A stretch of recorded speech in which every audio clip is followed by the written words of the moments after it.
Coceira, erupção e descamação, na maioria das vezes, são sinais de alergia. Suas causas podem ser picadas de insetos, intoxicação alimentar, alergia a medicamentos e entre outros. É sobre isso que o médico dermatologista Dr. Sérgio Delor explica. Existem várias causas de alergia. Vamos entender sobre o assunto com o Dr. Delor. Doutor, quais são os principais tipos de alergia de pele?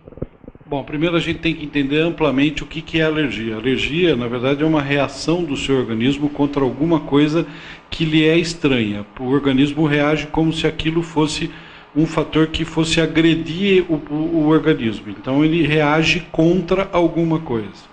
E a pele é uma sede frequente de reações alérgicas. Nós vamos ter alergias às várias coisas, né, que a gente tem contato. Primeiro, nós vamos ter alergias por coisas que são endógenas, ou seja, coisas que a gente toma, que a gente come, que a gente se alimenta.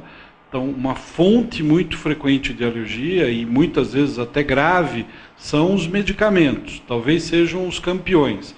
Mas a gente vai ter alergia por medicamento, vai ter alergia pelos corantes e conservantes que não deixam de ser um certo tipo de remédio que está presente na comida.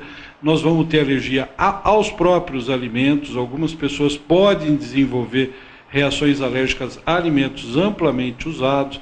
É absolutamente frequente as alergias ao leite, né, que a criança pode desenvolver ao leite de vaca. Então, o organismo interpreta aquilo como um agente não dele, então ele reage contra.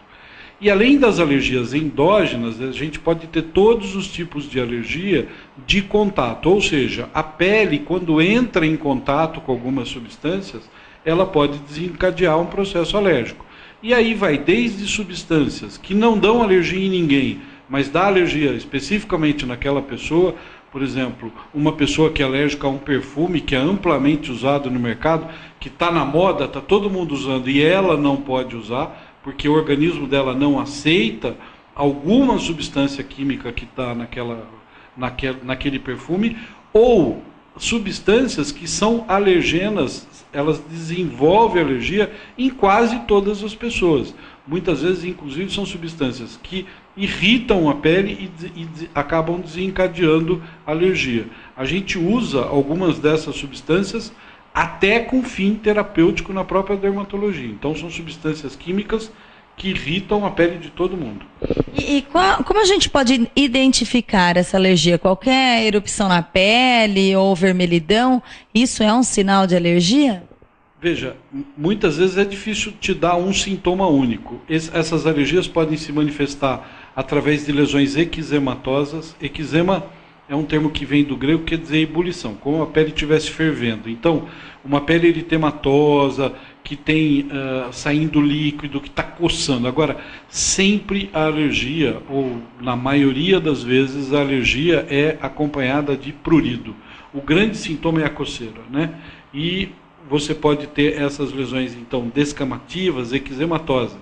Mas a gente pode ter as lesões urticariformes, que é muito comum, que são pápulas de urtica, pápulas elevadas, eritematosas, extremamente pruriginosas.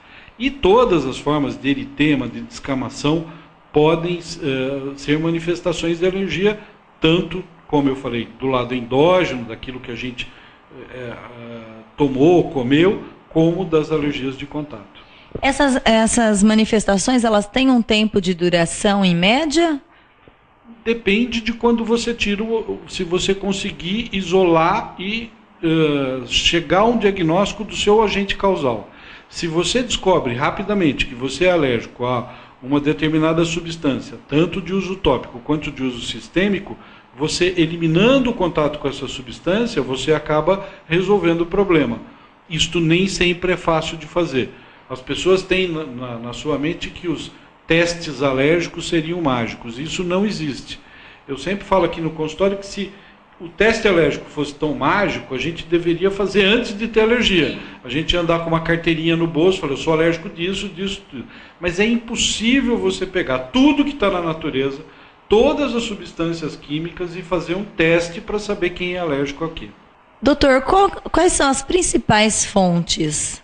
Bom, então as fontes de alergia, então voltando, são as coisas endógenas que a gente tem, os alimentos, né? E a gente não pode esquecer também da parte de alergia respiratória. A gente inala muitas coisas que dão alergia, né? É famoso as poeiras domésticas, os restos de barata são frequentes causadores de alergia. As baratas de casa, existem esterilizadores de ambiente, porque isso também causa muita alergia. Pelo de animal, fumaça, principalmente fumaça de cigarro, em criança em que o pai é fumante, né? Então, você tem que tentar evitar o contato com essas substâncias que são sabidamente alergenas, né? E tentar sempre identificar a causa. Isso você vai tentando identificar, além das coisas que podem te dar alergia de contato. E se você descobre que seu animalzinho de estimação está lhe causando alergia, o que fazer? A veterinária Jaqueline Ferreira Santos explica o que acontece e os cuidados necessários. Veja. E imagina, com todas as alergias existentes que nós acabamos de ver, se você for alérgico ao seu animalzinho de estimação. Vamos saber o que fazer com a veterinária doutora Jaqueline. Doutora, o que fazer nesta situação? Primeira coisa, lembrar, né, que acontece muito o abandono devido à alergia. Então, às vezes a pessoa descobre que é alérgico e a primeira medida que é tomada é o abandono do animal. Então, o animal não é culpado. Existem algumas medidas que a gente pode ter, né, tomar para evitar que essa alergia seja agravada ou seja muito intensa. Essas alergias, elas são mais provocadas pelos gatos, cachorros, porque são os mais comuns, né? Geralmente as pessoas são mais alérgicas aos gatos, tá? Principalmente porque o pelo deles é mais fininho, provoca mais alergia. O que acontece? Se a gente conseguir manter o animal num local arejado, que a pessoa não fique, né, num ambiente fechado com esse animal, submetido sempre aos fungos, aos ácaros que tem na pele desse animalzinho, as chances de ter reação alérgica são menores. Ao contrário de que muitos acham que é do pelo a alergia, porque coça o nariz, enfim, tem várias reações no ser humano. Essa alergia é do pelo ou da pele do animal? A maioria das alergias são causadas por ácaros presentes na pele do animal. Tá? Algumas pessoas são alérgicas a pelo, mas são raras as pessoas, né? Então, tem um engano muito grande nisso. A pessoa acha que é alérgica ao pelo e, na verdade, é a presença de ácaros ali que tem na pele. A mesma coisa um carpete, muito tempo sem limpar, né, fica cheio de ácaros. Às vezes uma criança vai brincar ali mais próximo, começa a espirrar. Então, na verdade, a alergia é aos micro-organismos que tem ali. Para a gente evitar isso, né, então a gente sempre recomenda banhos regulares, né, ao animal. Mesmo nos gatos? Sim, mesmo nos gatos, né. É um pouco estranho a pessoa, né, que geralmente a gente não fala muito em banho em gato.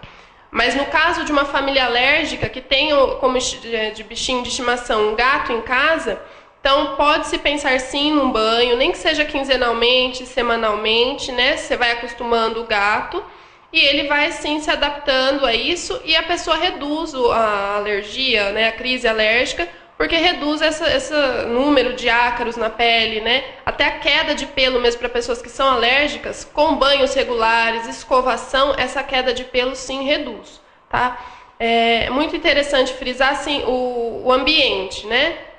Se você tem um ambiente fechado em que circula pouco ar, não tem irradiação solar, nada disso, com certeza a sua crise alérgica vai ser maior, tá? Se você tiver um ambiente mais que receba luz solar, tenha uma circulação de ar melhor, então ali a pessoa tem uma tendência menor, né, a ter crises alérgicas. Por isso que não é aconselhável para famílias, pessoas alérgicas, a dormir com seu animalzinho de estimação, que é justamente para evitar crises, né, mais graves aí.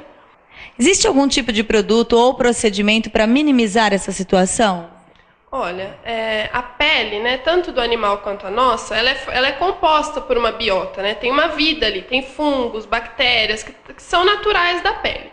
O que acontece? Se o animal tiver assim um problema relacionado a isso, então tiver algum problema bacteriano ou fúngico, né, uma multiplicação ali descontrolada, aí sim existem shampoos antifúngicos, né, antibacterianos, para controlar essa microbiota aí que tem na pele.